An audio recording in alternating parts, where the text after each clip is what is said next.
Hey everybody, Eric Cade here in the garden tonight. We're going to do a quick update on what we're doing today as we get into about the third week of May. There's plenty of how-to videos in terms of planting roses, so I will let you look that up, or I've got a video here on our channel that I'll try to link to from the past. But today I just want to get things done, but I just want to kind of cap what we're doing. This rose is an older one, Touch a Class Hybrid Tea. It was in the 80s and 90s a top exhibition rose, and I saw this pretty early in the spring at one of the big box stores, and I potted it up and it's doing really well. How do you know when to plant your rose? Well, this is blown over a couple times. It's pretty top heavy, very healthy. It's filled out this 3-gallon pot. It is not from Witherspoon, but I collect pots, as I'm sure a lot of you do. And this was a wax covered rose.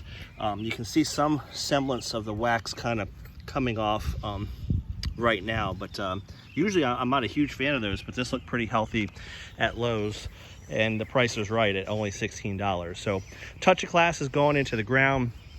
Where's it going to go? So I do have some blank spots in the garden, but one thing I'm going to point out is pay attention to the height of the rose and how you put it. So I've got 2 spots here and here. I'm going to show you why those are possible. And I'm picking this latter spot because it is toward the back of the garden, and Touch a Class usually grows really tall. So I try to put my roses toward the back of the garden that are tallest, and then the shorter ones toward the front. And what I mean by that is the sun is coming up toward the house, so it kind of goes like this. So tallest roses in the back, just like you're going to take your school pictures, shortest ones in front. And I'm going to dig this up so you can see why, but I can tell right away. This was a rose last year that I got bare root from Jackson and Perkins, and it didn't make it through the winter. And you might say, well, Eric, you know, these are obviously doing okay. How do you know that this is a rose I don't want? This is the sucker of the rose. I'll talk about that here in a second, but this is not the variety I wanted. I planted Gemini and Veterans Honor last year. They died, so what is left is a sucker. And how in the world do I know that that's not a rose that I want? I'll show you in 1 second. Meanwhile, I'm trying to do a better job of preparing the hole. We had plain sand where we are, and I used to add municipal compost. It is good. It's pretty cheap, $30 a ton. So very cheap. For $30 you can get 2,000 pounds at the store, but it does come unfortunately sometimes with weed seeds. I had some nut sedge introduced in the garden because of it, and potentially some ground pearl in my centipede lawn. So you can guess which one this is. It's the yellow bag cow manure, composted cow manure, and then I've got some peat moss to mix in with the native soil. So I'll give this a mix up, equal parts of the peat moss and the cow manure, and then the third part will be just the sandy soil that is native. So we're gonna get going and planting this. First things first, I've got my rose, I'm ready to plant. Let's dig this up, and how in the world do I know this? And it looks healthy. How do I know that's not a rose that I want? This should be a lot more clear why I don't want this rose anymore. We're gonna go take it over here where the lighting is a little bit better. So this is the rose itself. Reason why I don't want it anymore, and reason why I know it's a sucker, I could tell from the ground itself, or from above ground, that these were different leaves. So that was my first clue. But when you look at the rose, right here is your bud union, this knot. So there is the variety. So in this case, it's either Gemini or Veterans Honor. So this is the variety I bought, grafted onto this shank of the rose, and then all below here is the roots of the rootstock. In this case, I'm pretty sure it's Dr. Huey. But what I want you to look for is this rose is dead. You know, the variety I wanted. So these canes are coming out of the bud union, but below the bud union, it's coming from much lower. So if you have growth that looks different, in this case the leaves are different, if you have growth below this knot, this bud union, it is 100% going to be the rootstock. So in this case, it's Dr. Huey. This has happened. I've had Fortuniana do this before, and therefore I don't want it, because this is not the variety that I bought. I bought Veterans Honor or Gemini. I hope that makes sense. Again, just a slightly different angle. Here's our bud union. This is whatever variety that you bought. Once this is dead, there's no green canes coming out of it. Rose bush is dead for that variety.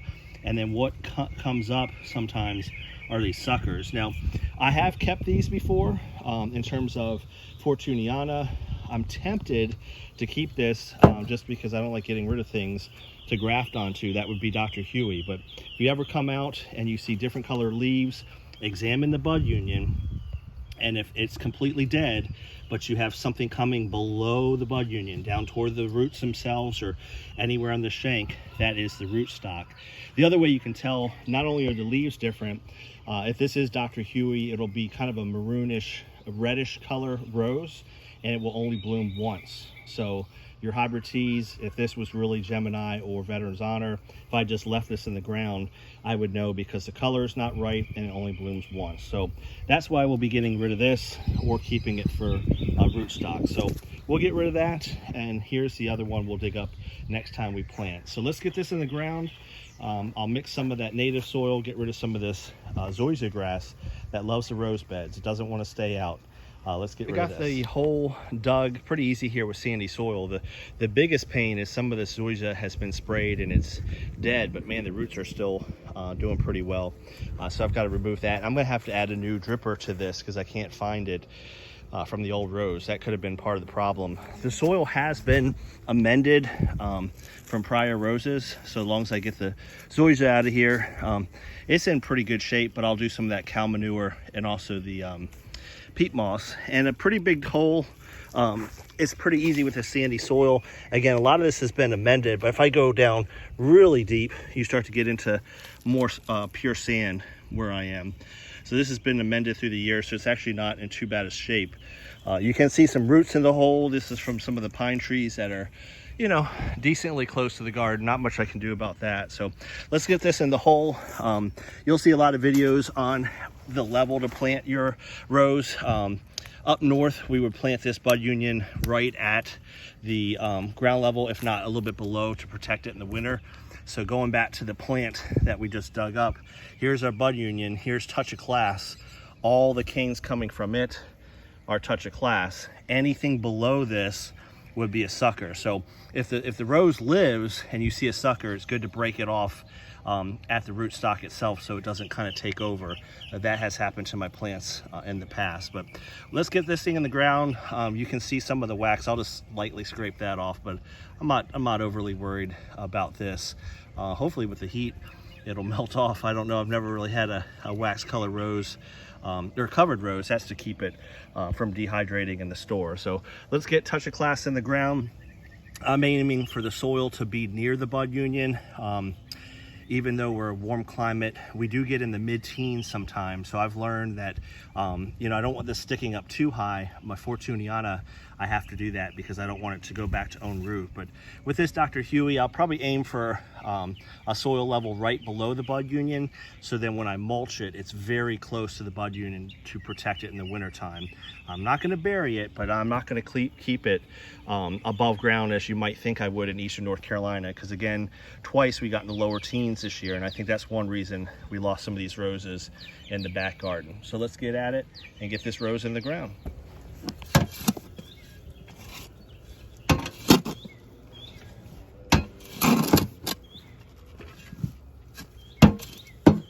About to put the rose in the hole. What do we add to it? Look how the difference between what I just showed you and now.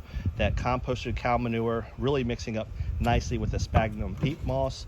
It is hard to get that sphagnum peat moss. I don't use a ton of it, but it has good values in terms of holding water in the soil, and we certainly can use that with the sandy soil. So that looks good. As far as fertilizer goes, you don't need to do anything. Sometimes I've done it, sometimes I haven't. I haven't noticed a huge difference. The bigger difference is your soil in that hole in the garden itself. So keep adding compost, keep adding composted, you know, chopped up leaves and grass and anything organic in the soil to build that soil is going to be a good thing. As far as this little magic mix of fertilizer, it's not quite a cup, and again, don't go writing it down and thinking it's some special formula. The basis of this is mainly slow release, slow release, slow release, mainly organic. So I've got a little bit of rose tone in here, a couple alfalfa pellets. Our soil test low for potassium, so I've got 0030 in here. 3600, some slow release, takes 26 weeks, a half-life of it. Urea, nitroform urea, a little bit of lime because the pH is in closer to 6 in this bed. So just a little bit of everything based on my soil test, and all this is going to be slow release. If you're going to do something, make sure you don't do too much. You can certainly burn a new plant. Some advice is just not to fertilize it the first year. But the way things leach through our soil, I wanted to put in some organics. Since I've got the real good opportune time, I'm right at the bottom of the hole, and I'm right close to the roots, and I want this to grow down towards some of this fertilizer and have a good basis. You can see a real healthy root system. The plant is not pot bound. I'll try to do this without dropping, so you can see not quite root bound or anything yet, but certainly getting there. So if your bare root rose that you got in like a 3-gallon container is looking like that, and it's starting to really put out some roots, now is the time certainly to get that in the ground before it gets too big. So we're gonna put this in the hole, put some of that good stuff at the bottom and around it, and we'll get this thing all planted up. One little trick I like to do is when you get that hole nice and deep and wide, just stick that rose in there and see what you're working with in terms of the level of the soil. Do I have to come down? Do I have to go up? And then what I'll do is I'll put some good dirt on the very bottom of the hole, and then I kind of do a good dirt and fertilizer sandwich. So on top of that good dirt, I will put some of those organics mixed in with some of this really good soil. Again, this is manure and also peat moss, and then I will mix it in with the native soil. There's still a lot of good organisms in that native soil, so I do try to keep it. I just amend it, if that makes sense. So probably about a third of original soil, 2/3 to maybe a half of something amended, like a peat moss or composted cow manure. So that thing's just about ready to fill up. We'll backfill with some good dirt and then put a little bit more fertilizer in there. I'm more careful at this stage to keep it away from the roots. Everything so far has been at the bottom of the hole, and it's separated by a layer of good soil in between the roots. Do not want to put this close to the roots, even though it's slow release. So I try to put it at the bottom of the hole and then the edge of the hole, and separate it with some good dirt between that and the roots. This should just about do it. This is a really good example of what I mean. I'm almost all done with the composted cow manure and the peat moss. So I've got some good dirt in here, or amendments. Back here, you can see some of the native soil. It's a little bit of everything. And then this last little bit, this ring of slow release fertilizer on the outside of the hole, so not touching the root ball. So it's either under the root ball, separated by soil, or toward the outside of the hole. And again, you've got a nice wide soil base here of really good stuff. So I'm going to top it off, mix in the last remaining bit of the native sandy sort of amended soil from past roses that did not make it, and we'll throw the rest of this in here, and you can see it's ending up pretty nicely, and it's back near Louise Estes and some other taller roses, so it'll get a really nice good start. Incidentally, Dublin is going to be planted later this summer in that spot. It likes a little bit of shade, and this plum tree, which if you know anything about plums, let me know, because I don't know what's going on this year. This thing is going crazy. I have a lot of little ones instead of big ones, and I don't have the time to pick them. I know with like apples and oranges, if you reduce them, you'll get bigger fruit, but when you've got that many, and I didn't fertilize it, I'm not quite sure what to do, but they are plums. You can see some of them on the ground. All right, let's finish this up, and it's getting to be close to dark. I was hoping to spray the roses today. That may not happen. At least it got a touch of class in the ground. And here's a finished product. We've got a little bit of leftover good soil. We're going to keep that. It's so expensive, I don't want to waste anything. So you can see the level of the rose is about where I want it to be, just below the bud union. And then at the very end, I use that native soil to create a circle around it that's just ever so slightly lower than where the bud union is. I'm going to try to get down here on the level of the soil, so I'll even pull back just a little bit so it slightly slopes toward the rose. I just do this in the beginning. One of the things I found, in addition to over fertilizing a young plant, which is a no-no, is not giving it enough water. So watering it every day, maybe for the first week, then every other day, then every third day. So over the course of 4 to 5 weeks, you're weaning it down to once or twice a week. back to what the rest of the garden gets, which is usually a good soaking once a week. So with that slight slope down toward the bud union, water will collect there and keep it nice and watered. And I don't have clay, I have all sand, so this is well drained. I'm not worried about, you know, any water issues. So that is it from the ground level of the garden. I hope you enjoyed this video. We'll just pan up at the Carolina blue skies. Not a Carolina fan, but the skies sure are pretty. Go Duke. Everybody have a great one.